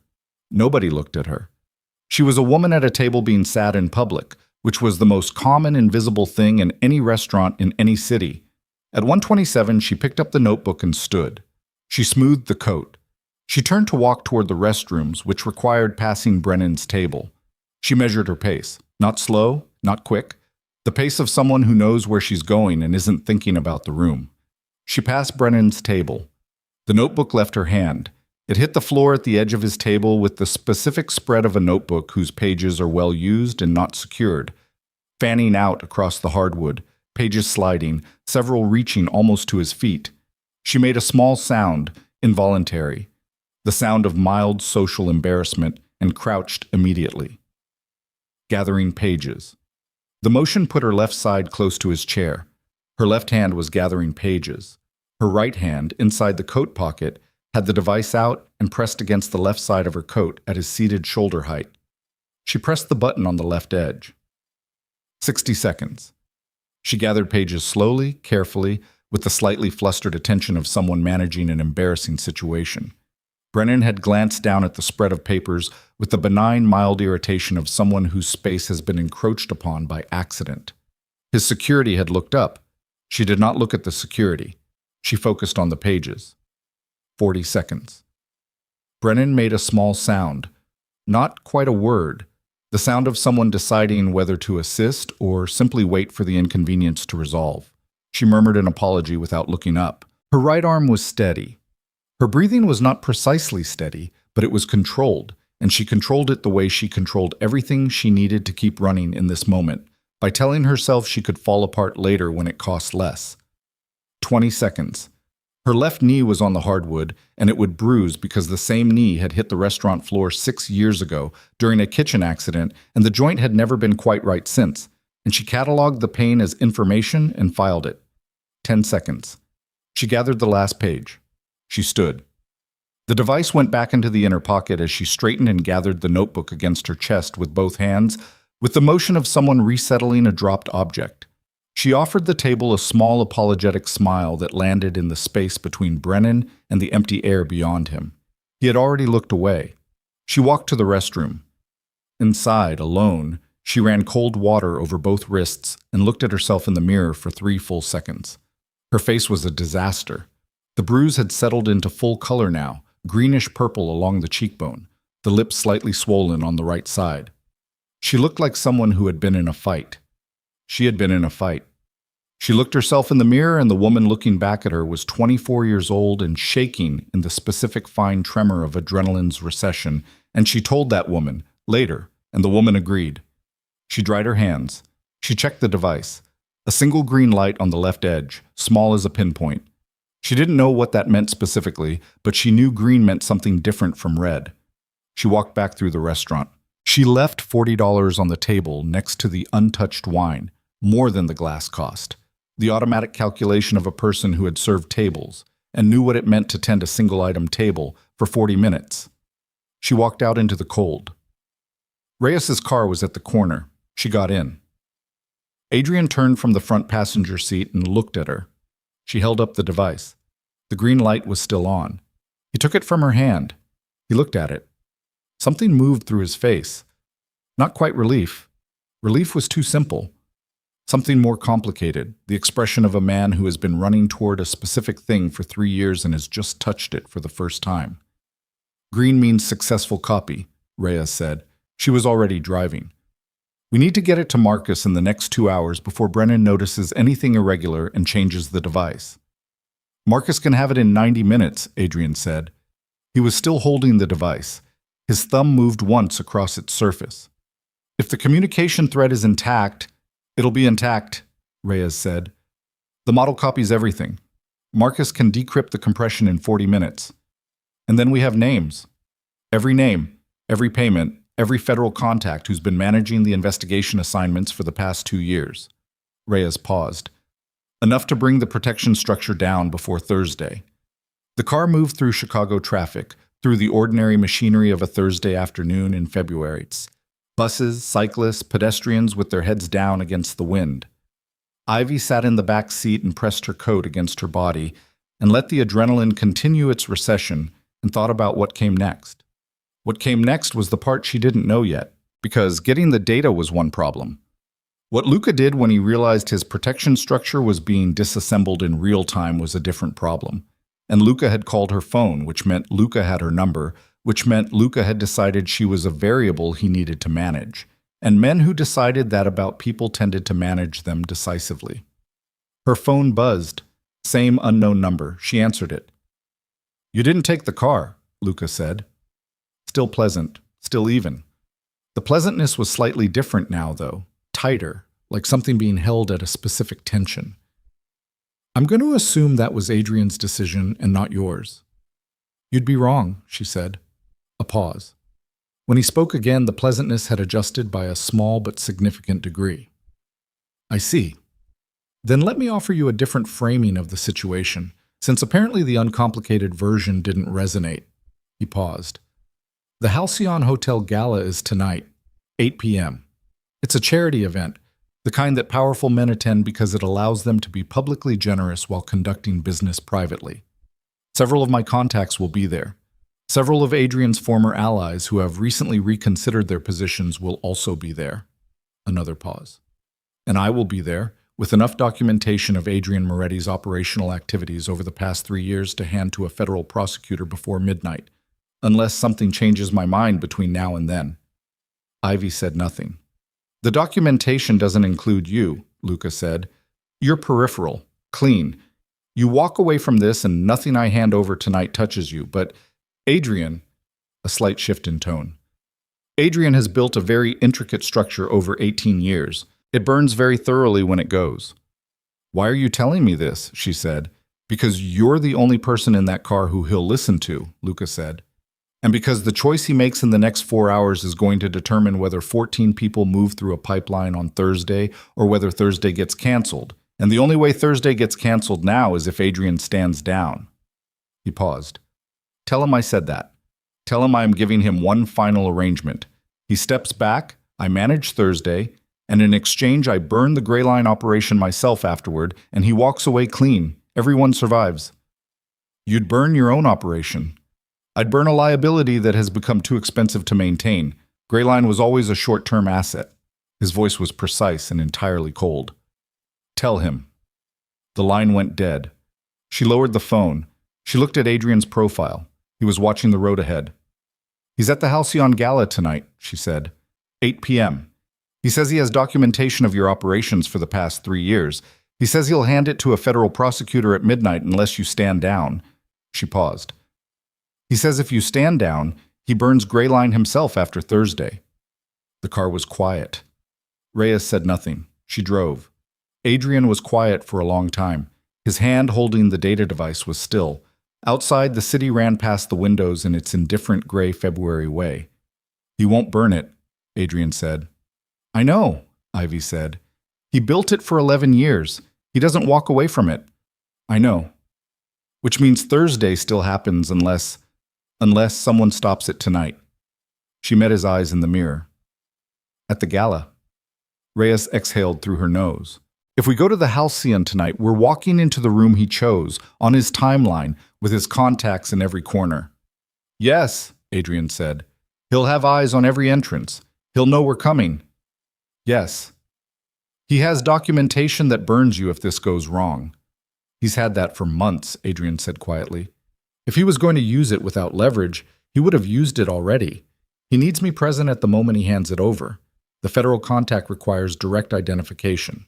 That's why he wants me standing down, not disappeared." He paused. "If I'm not in that room, the documentation is less valuable. He needs me there." "So by going, you're giving him what he wants," Reyes said. "By going, I'm the only one who can stop Thursday." He looked at Reyes. "Get Marcus the device. He has 90 minutes. Whatever he pulls from that communication thread, I need it formatted for a federal submission by 7:30. He paused. "I need Ivy out of this." "Adrian," Ivy started, "I need you out of the building before 8 p.m. He turned to look at her fully. and the expression on his face was the one she had no name for, the one that appeared briefly and was managed back under the controlled surface, but she'd seen it enough times now to know it was the true one, the one underneath everything else. "You've done everything I asked. You did it without hesitation, and you did it right, and I owe you—" He stopped. "I owe you more than I can currently pay, but I need you clear of this building before 8. "The streaming," she said suddenly. He looked at her. "The gala is a charity event. It's being live-streamed." She sat forward. Sable had a television in the bar. "I saw it when I walked past."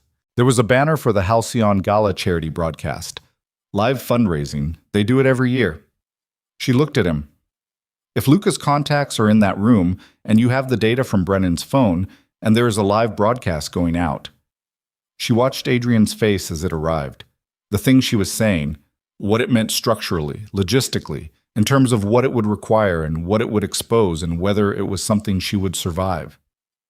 "Ivy," he said, "the broadcast system in a venue like the Halcyon is accessible through the AV booth," she said. "I know venue AV. I've worked catering events. The booth is always understaffed during cocktail hour." She held his gaze. "If the data from Brennan's phone is formatted for display, names, payment records, the federal contacts, and someone gets it into the broadcast system before midnight, the entire city watches," Reyes said quietly. "You can't prosecute a room full of people in real time," Ivy said, "but you can make it impossible for the story to disappear. You can make it the kind of thing that every outlet in this city is running by morning and no federal contact can bury." She paused. "Luca's protection structure only works in the dark." Adrian looked at her for a long moment. "You just told me you'd be in that building," he said. "Yes. You just told me you'd be in that building with Luca, his contacts, and the documentation he's planning to hand over at midnight." I heard myself say it. "Ivy, I know." She held his gaze. "I know what I'm saying. I'm saying it anyway." She paused. "Tell me you have a way into the broadcast system." The car turned north. The river appeared briefly between buildings and then disappeared again. Adrian looked at her for 5 seconds, 7, 10. The longest she had been looked at with that specific quality of attention, like he was memorizing her because he was not certain this was not the last time. Then he said, "Reyes." "I know a tech," Reyes said immediately. She had apparently already been thinking about it. "She can prep a formatted package from Marcus's decrypt. 3 hours. Can she get someone into the Halcyon AV booth?" "She can't. But I know the lead technician for the venue's broadcast contractor. He owes me something significant." Reyes's voice was flat and professional and slightly grim. "He'll get someone in." "Someone," Adrian said. "Someone," Reyes confirmed. The car went quiet. Ivy understood what that meant. Someone meant her because the lead technician would clear one person and one person only, and it needed to be someone Luca's eyes in the venue hadn't cataloged, and it needed to be someone who understood how to move through a room without being the thing the room was watching. The Halcyon Hotel appeared ahead through the windshield, its facade lit against the early dark, the marquee announcing the gala in gold letters. Ivy looked at it. Her face hurt. Her knee hurt. She had not slept more than 3 hours and had not eaten since the granola bar 20 hours ago, and the adrenaline had been metabolizing her reserves with no replenishment. She looked at it anyway. At 7:40 p.m., wearing a dark dress that was Reyes and fit her within one size and covered the bruise on her arm, but not the one on her face, Ivy Mercer walked through the service entrance of the Halcyon Hotel with a USB drive in her coat pocket and the specific quality of calm that arrived. She had learned, not when the danger was over, but when, at 7:40 p.m., wearing a dark dress that was Reyes and fit her within one size and covered the bruise on her arm but not the one on her face. Ivy Mercer walked through the service entrance of the Halcyon Hotel with a USB drive in her coat pocket and the specific quality of calm that arrived not when the danger was over, but when the decision had been made and the body accepted that it was too late to unmake it. The service corridor smelled like industrial cleaner and hot catering trays. Long fluorescent hallway, white tile, the distant sound of an orchestra tuning somewhere above her. She moved through it the way she had moved through 1,000 back-of-house corridors. with the purposeful invisibility of someone who belonged there. Someone with a task and a destination and no time for questions. She was carrying a small black bag that contained nothing useful except a folded event program she'd taken from a stack near the entrance, which gave her something to hold and something to look at if anyone stopped her. Nobody stopped her. The AV booth was on the mezzanine level, accessed through a door that required a keycard that the broadcast technician, a compact man named Joel, who owed Reyes something she hadn't specified and who had communicated primarily through grim nods, had clipped to the inside of the bag without commentary. She used it at 7:52. The booth was small, warm, smelling of electronics and cold coffee. A woman in her early 30s was already there, Reyes's tech contact, introduced only as the person who had formatted the data package. She looked at Ivy's bruised face for exactly 1 second, and then returned to her equipment. "Package is ready," she said. "It's formatted for the broadcast overlay. It'll display as a full-screen document feed on top of the charity stream. Names, payment records, the federal contacts, the Gray Line transit records. 12 pages." She paused. "Once you insert the drive and I initiate, it goes out to everyone watching the live stream. There's no recall." "How many people are watching?" Ivy said.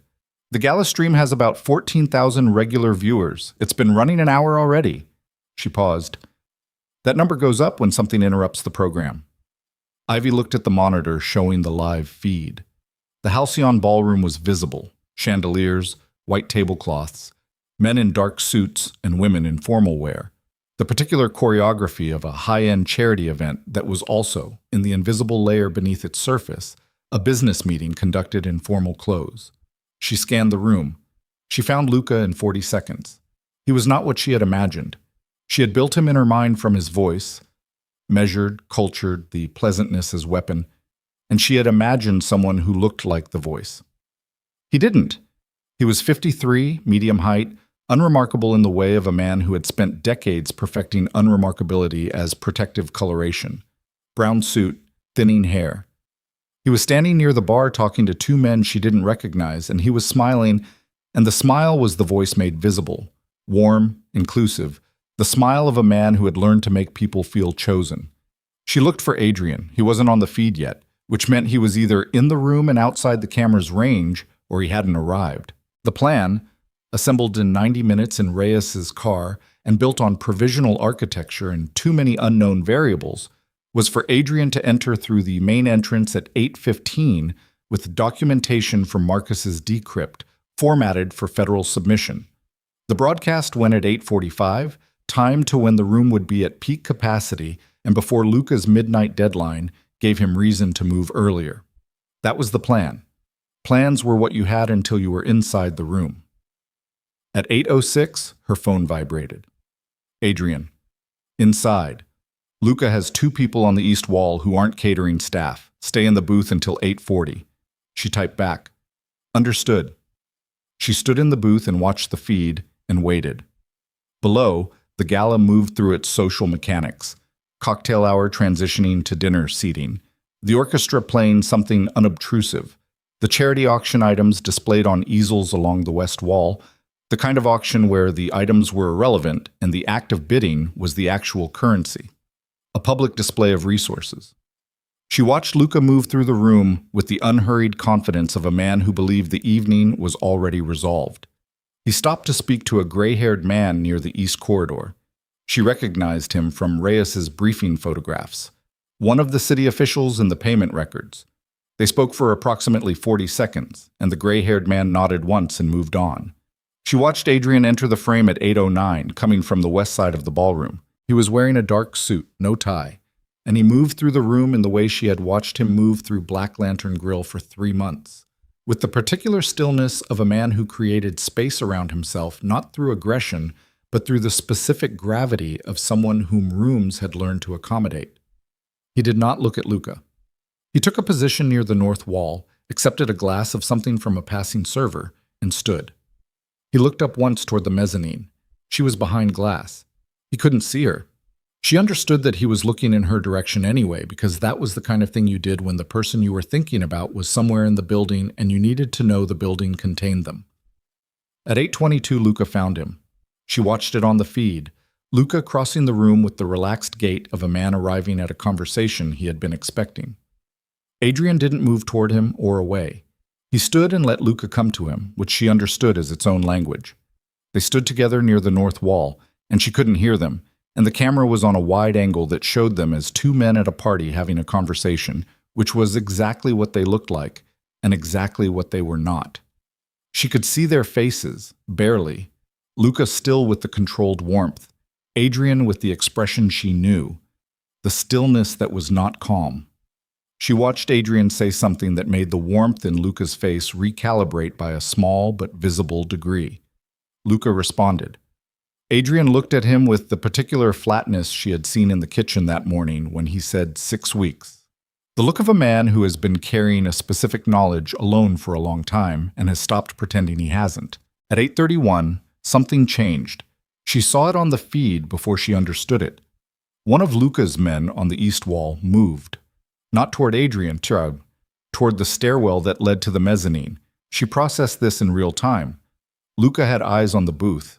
Luca had known, or suspected, or been told. She looked at Reyes's tech. How long to initiate from now? 30 seconds once you insert the drive. Insert it. The tech looked at her. We're 14 minutes early. He's sending someone up here. Ivy put the drive in the tech's hand. Insert it. The tech inserted it. On the feed, Adrian had seen the same movement. She watched him put down his glass. She watched him look at Luca, and she watched something in that look that communicated clearly even through a monitor at distance. He knew what was happening.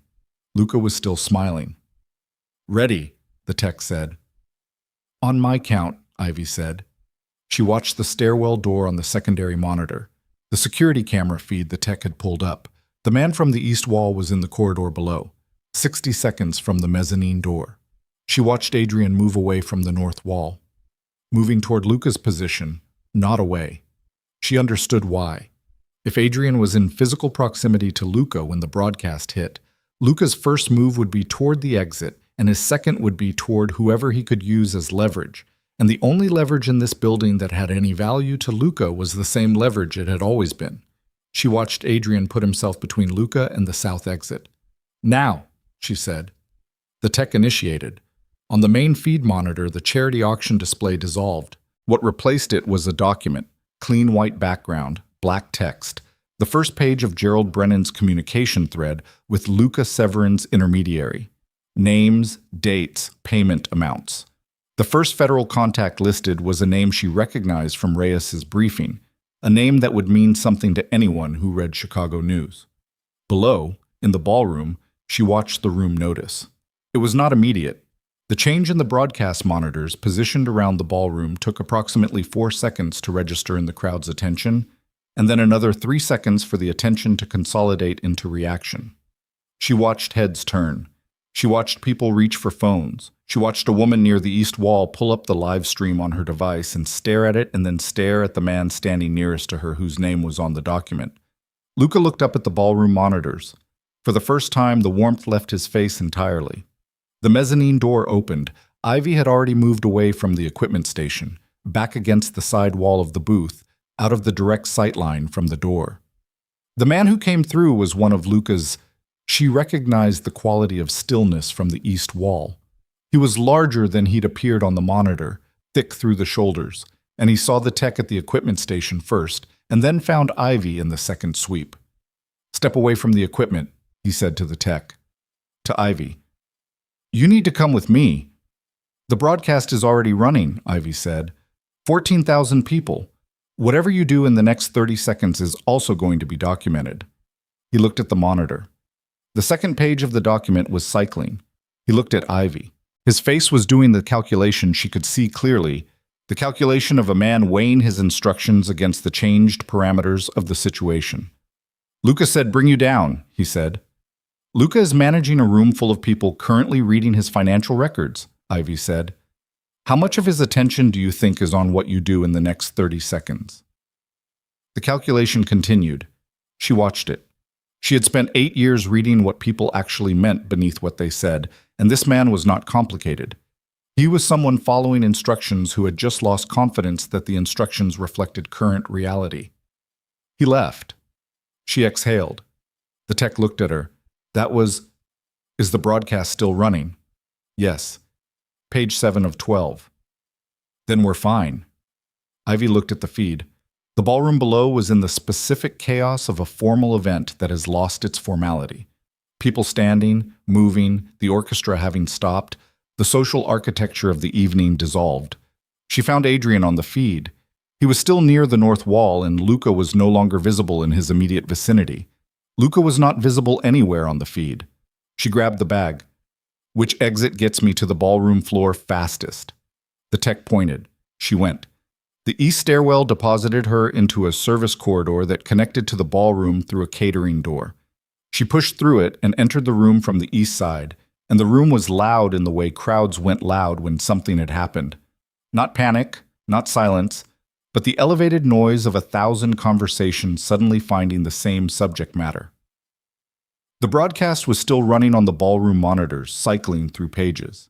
She saw a man she recognized from the records standing very still near the west wall, phone at his ear, the particular stillness of someone whose night had just restructured entirely around a single fact. She found Adrian at the north wall. He was alone, which was wrong. She reached him and he turned and looked at her, and the look told her something immediately. "Where is he?" she said. "Upper level." Adrian's voice was even. His jaw was tight.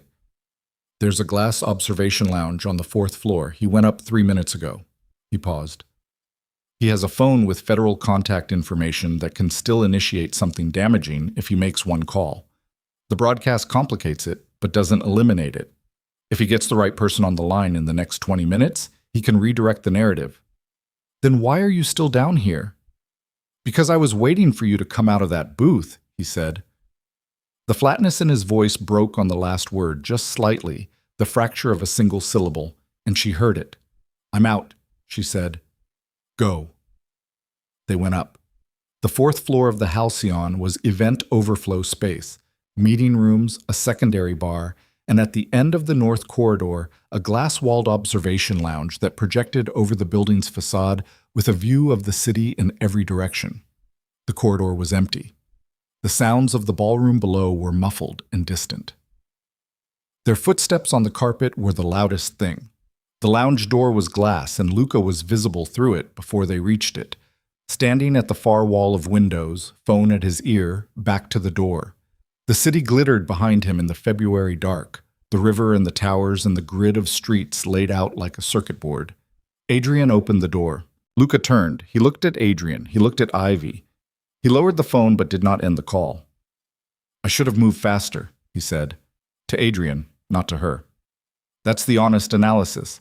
I gave you too much time because I assumed the girl would be the variable that slowed you down." He paused. "I was wrong about that." "End the call," Adrian said. "Already did." Luca showed the screen. Ended, 30 seconds ago. "The contact won't pick up now. They're watching the same broadcast everyone else is watching, and they're currently calculating their own exposure." He pocketed the phone. "You've made it very difficult for anyone to help me tonight." "That was the point," Adrian said. Luca looked at him for a long moment. Outside the glass, the city was enormous and indifferent and lit from within like something alive. 11 years, he said. 11 years I ran this organization's operational infrastructure. Every route, every contact, every arrangement that kept us functional while you built the mythology." His voice was still even. Still the voice from the phone, the controlled instrument. But underneath it now she could hear something that hadn't been there before. Not emotion exactly, more like the sound of something that had been compressed for a long time releasing in a controlled manner. "You got the credit. You got the fear and the loyalty and the name that made rooms go quiet. I got the ledgers." "You chose that," Adrian said. "I chose to be useful." Something moved in Luca's face. "I chose to believe that useful meant something, that eventually it translated into—" He stopped. "It doesn't matter." "No," Adrian said. "It doesn't." The two men looked at each other in the glass room above the city, and Ivy stood to the side and felt the specific weight of the moment. Not dramatic in the cinematic sense, but heavy in the actual sense. The way things were heavy when they had been a long time arriving and were finally here. 11 years of proximity and management and the accumulating resentment of a man who had decided that power deferred was power eventually received, and the moment when the deferral had run out. "Gray line," Adrian said. "The Thursday shipment." Luca's expression didn't change. "What about it? Call it off." "I don't have that reach anymore, you know that." "You built it. You have the operator contacts." "The operators are going to be reading their names on a charity live stream in approximately..." Luca checked his watch. 8 minutes. They're already in motion. "Then you call them, and you tell them to stand down before they do something that adds to their exposure." Adrian's voice was flat and precise. "Or I hand everything Marcus pulled from Brennan's phone directly to the federal field office tonight, including your communications with the operators, and the Thursday shipment becomes a federal interdiction instead of a cancellation." "Federal interdiction means arrests," Luca said. "The operators will burn everyone they can reach before they let that happen, including people who aren't involved." "Then call them." Silence. Luca looked at Adrian. He looked at Ivy. She met his eyes and held them and didn't look away, because she had been looked at by men who held power over situations she was inside of for her entire adult life, and she had learned that looking away was the thing that confirmed their assessment of the size of the space you occupied. He looked back at Adrian. "And then what? I make the call. Thursday is canceled. The network is exposed. What happens to me?" "That's not my decision anymore," Adrian said. "The broadcast made it someone else's decision." Luca was quiet for several seconds. She watched him process that, the specific finality of it, the understanding that the moment the data went out over 14,000 screens, the situation had moved outside the bilateral negotiation he'd been managing and into something larger, something that didn't have an off switch. He had been operating in the dark for 11 years. The dark was gone. "Make the call," Adrian said. Luca made the call. It lasted 4 minutes. His voice during it was the controlled instrument she recognized, giving instructions with the precision of someone who had managed operations at this level for long enough that even at the end he did it well. When he ended it, he stood for a moment looking at the phone in his hand like it was an object he no longer recognized. Then he sat down in one of the lounge chairs. Just sat down, the way a man sat when he'd stopped going somewhere. Adrian looked at Ivy. She looked at him. Downstairs, distantly, she could hear the changed quality of the ballroom. Voices, movement, what sounded like an official announcement beginning over a microphone. The evening finding its new shape. Adrian took out his phone. He made a call of his own. He gave an address and a floor and a room number and said the name Luca Severin and said he's here and he's cooperative and ended the call. He stood for a moment looking at the city through the glass. Then he turned to Ivy. She looked at him. He looked at her. His face, in the low, warm light of the observation lounge with the city behind him and the night around them, was the face she had been seeing on Thursday evenings for 3 months, the still one, the controlled one. Except the control was different now. Not maintained against threat, maintained against something else. Something she recognized because she had been maintaining the same kind of control for most of the evening. "You need to go," he said, "before the federal people arrive. Your name is not in any of the documents. There is no record that connects you to tonight, and I need it to stay that way. Adrian, I am going to be in this building for a long time tonight," he said, "answering questions that I have the answers to, and offering arrangements that I have been building toward for 3 years, and doing the thing that I should have done before it required all of this." He paused. "I worked an immunity arrangement with federal contacts 6 weeks ago, before I knew about Luca, before any of this." He held her gaze. "I was already going to do it. I want you to know that. It wasn't tonight that decided it." She looked at him. "There are things I've done that don't get undone," he said.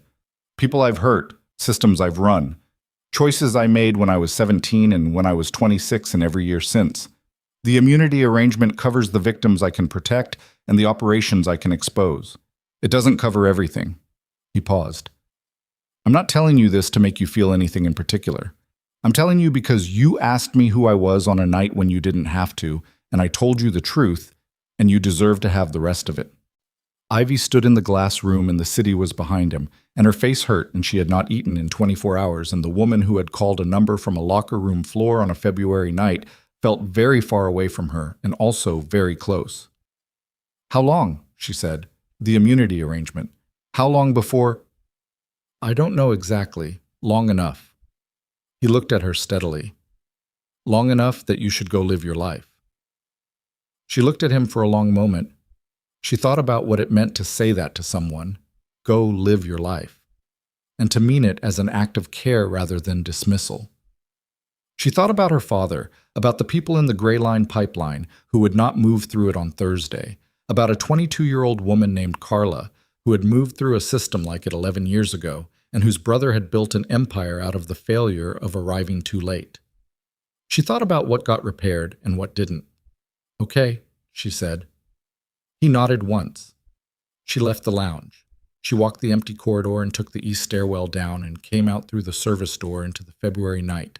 And the cold hit her face and her bruised cheekbone registered it, and she let it register because she was done managing her responses for the evening.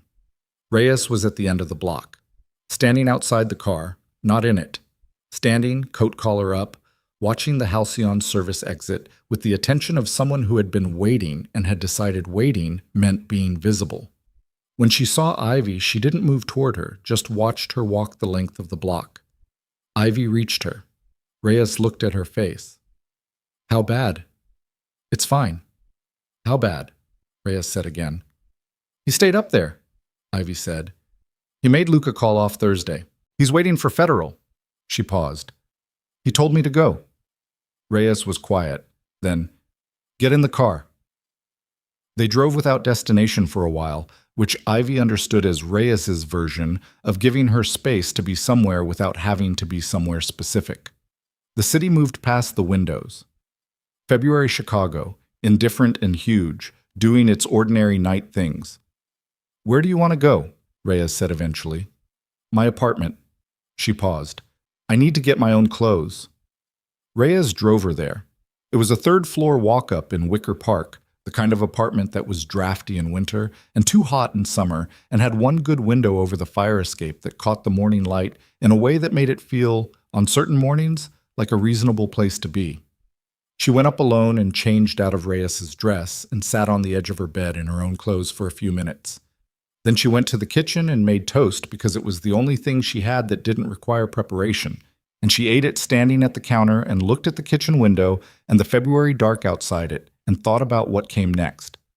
What came next was a question she didn't try to answer that night. The next 16 months were not a clean line. She wanted to say that afterward and make it true, that she took the experience and built directly from it, that the rubble sorted itself into something architectural. It wasn't like that. It was like most things, which meant it was incremental and uneven and involved weeks where nothing seemed to be building toward anything, and other weeks where she could feel, beneath the ordinary surface of days, something consolidating. She left waitressing. Not immediately, not dramatically. She worked 2 more months at a restaurant in Andersonville that was clean and reasonably managed and paid honestly, and during those 2 months she took a food service management course that she'd been putting off for 2 years. Then a business certification. Then she found a space. It was a small storefront on the Riverwalk, available because the previous tenant had left without notice. Narrow, and in need of significant work, with a back wall of windows that looked out at the water, in a way that the realtor seemed to think was a liability. And Ivy knew was the only reason she was going to lease it. She called it 1130. She did not explain the name to anyone who asked.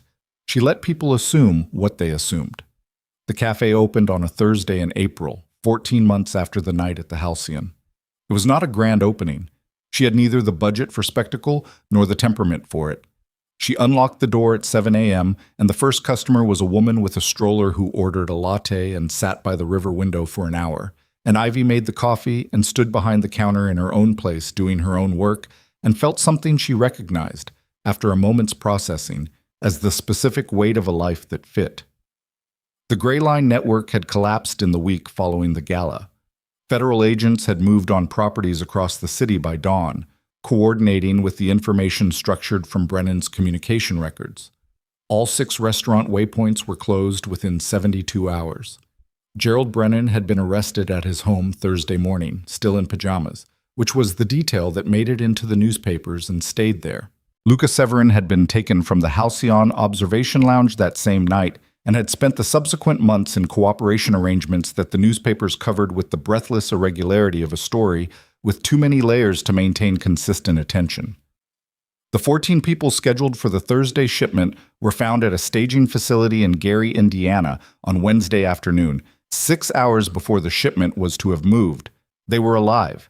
They were in conditions that she read about in a news article and put down after the third paragraph because the third paragraph was as far as she could go before the information became something her body received rather than her mind. She read that article on the fire escape with her coffee on a morning in March, and she sat with it, and then she folded the newspaper and went inside. Adrienne Moretti's immunity arrangement was completed in month 4 of the federal process. It was not clean. The agreement covered specific operations and specific victims and required him to provide testimony that had significant personal cost in the networks it severed. The newspapers called it a deal. People who understood what the deal required called it something else. He received a sentence of 18 months for charges that weren't covered by the immunity terms. Charges that he had apparently offered to plead to without negotiation, which was a detail she'd learned from a brief she wasn't supposed to have seen, and which told her something she filed without opening into language. He served 14 of the 18 months. She didn't contact him. He didn't contact her. She thought about this sometimes and decided it was right. Not easy, not without its own kind of weight, but right in the way that things were right when they were honest about what they were. The cafe became what she'd known it could be, slowly and through work. She hired 2 people in month 3. Deja, who had been carrying Ivy's emergencies for years and had a genuinely extraordinary palate for coffee, and a young man named Calvin, who had been working the same kind of restaurant she'd come from and who she recognized the quality of immediately. She paid them honestly. She managed the till herself. On a Thursday in October, 16 months after the gala, it snowed. It was early for snow, and the city was not ready for it, which meant it was the wet, heavy kind that stuck to everything and turned the Riverwalk into something that looked briefly beautiful and would be gray slush by noon.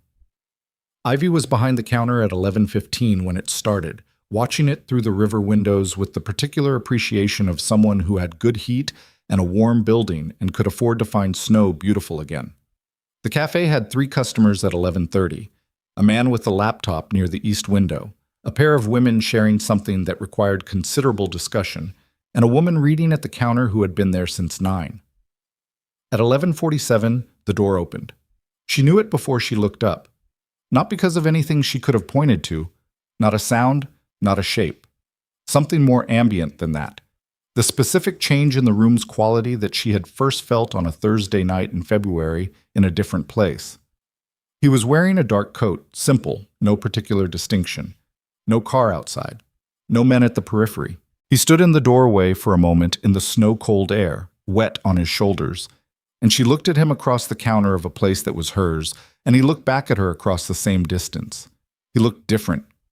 She had been preparing for that, in the abstract way you prepared for things you knew were coming, and the preparation had not fully accounted for the actual fact of it.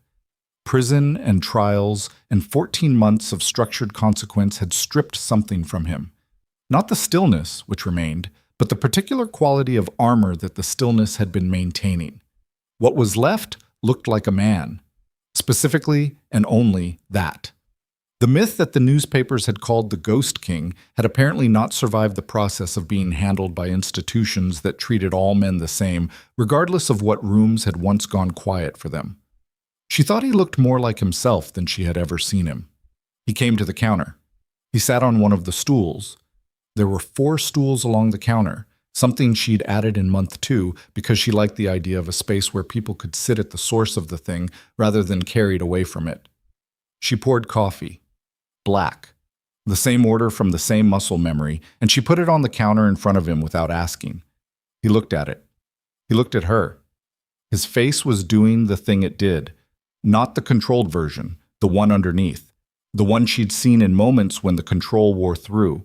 She looked back at him the same way, without managing it, because she was in her own place, and the evening that had required everything she had to manage was a long time ago, and she was done performing equilibrium she didn't feel. You look... He stopped, started again. You look well. You look like you slept, she said. More than I had in years. He wrapped his hands around the coffee cup. His hands were the same. She noticed that. The place is good, he said, looking around without making a production of it, the way he looked at rooms. It's yours. It's mine. He nodded. He drank the coffee. Outside, the snow continued its early and slightly excessive arrival, covering the riverwalk in a layer of white that made the city look briefly like a different city, cleaner and quieter than the one it would be by afternoon. I didn't know if you'd still be here, he said. In Chicago. Where would I go? Anywhere. You could have gone anywhere. I know. She looked at him. I stayed. He was quiet with that for a moment. She let him be quiet with it. The cafe made its cafe sounds. The coffee equipment, the low music she'd chosen for the morning, the snow against the windows. I don't know what I'm asking, he said finally. I want to be honest about that. I don't know what I have to offer that isn't... He paused. That isn't what I was. I know what you were, she said. I knew it that morning in the kitchen, and I stayed then too. That was different. It was the same, she said. It was exactly the same choice. He looked at her. Outside, a figure walked past the river window in the snow, bundled entirely, anonymous, one of 10,000 people moving through the city's Thursday morning on their way to wherever Thursday took them. The city went on being what it was, enormous and particular and indifferent to the specific weight of any single moment within it, which was what made the specific weight of any single moment within it mean something. I have $17 in a checking account, he said, and an apartment in Logan Square that smells like the previous tenant. He paused. That's an accurate inventory. I know, she said. I'm telling you because you deserve accurate inventories. I know that too. She put her hands on the counter. You want to know what I have? He waited.